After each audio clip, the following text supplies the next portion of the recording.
భారత్లో WhatsApp, Telegram, Signal, Snapchat, ShareChat, JioChat, Arattai వంటి ప్రముఖ మెసేజింగ్ యాప్లకు కేంద్ర ప్రభుత్వం కీలక ఆదేశాలు జారీ చేసింది. ఇకపై ఫోన్లో యాక్టివ్ సిమ్ కార్డ్ లేకపోతే ఈ యాప్లు పనిచేయకుండా నిబంధనలు తీసుకురావాలని కంపెనీలను ఆదేశించింది.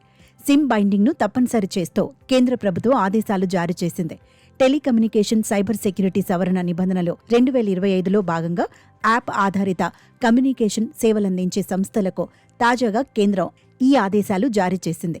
90 రోజుల్లో ఈ నిబంధనలను అమలు చేయాలని పేర్కొంది.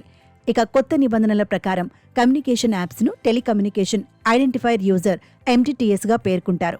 దీని ప్రకారం యూజర్ ఏ సిమ్తో అయితే అకౌంట్ రిజిస్టర్ చేశారో ఆ సిమ్ మాత్రమే ఆ ఫోన్లో ఉంటేనే యాప్ పనిచేస్తుంది. సిమ్ తీసేస్తే లేదా ఫోన్ మార్చితే యాప్ ఆటోమేటిక్గా లాగౌట్ అవుతుంది. ఒకవేళ యూజర్ వెబ్ బ్రౌజర్లో ఈ సేవలను ఉపయోగిస్తే సదరు ప్లాట్ఫామ్ ప్రతి 6 గంటలకు లాగౌట్ అయ్యేలా చూడాలని కేంద్ర ప్రభుత్వం ఆదేశాలు జారీ చేసింది. మళ్లీ సేవలు పొందాలంటే QR కోడ్ ద్వారా లాగిన్ అవ్వాల్సి ఉంటుంది.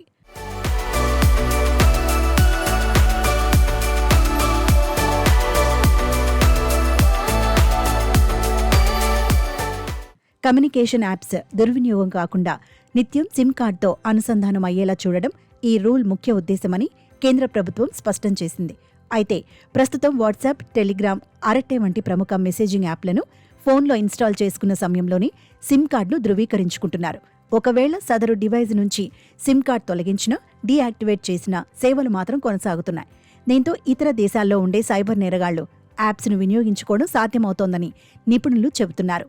ప్రస్తుతం కేంద్ర ప్రభుత్వం తీసుకువచ్చిన సిమ్ బైండింగ్ నిబంధనల వల్ల మోసపూరిత కార్యకలాపాలు తగ్గుతాయని సైబర్ నిపుణులు అభిప్రాయం వ్యక్తం చేస్తున్నారు. అయితే వీటిని వాట్సాప్, టెలిగ్రామ్ వంటి సంస్థలు ఎలా అమలు చేస్తాయో చూడాలని అంటున్నారు. ఇక ఎవరైతే డీయాక్టివేట్ అయిన సిమ్ కార్డ్తో వాట్సాప్ వంటి యాప్స్ను వినియోగిస్తారో వారు కూడా ఈ నిబంధనల వల్ల సేవలు పొందలేరు. ప్రస్తుతం యూపీఐ పేమెంట్ యాప్స్ సిమ్ ఉంటేనే సేవలందిస్తున్నాయి.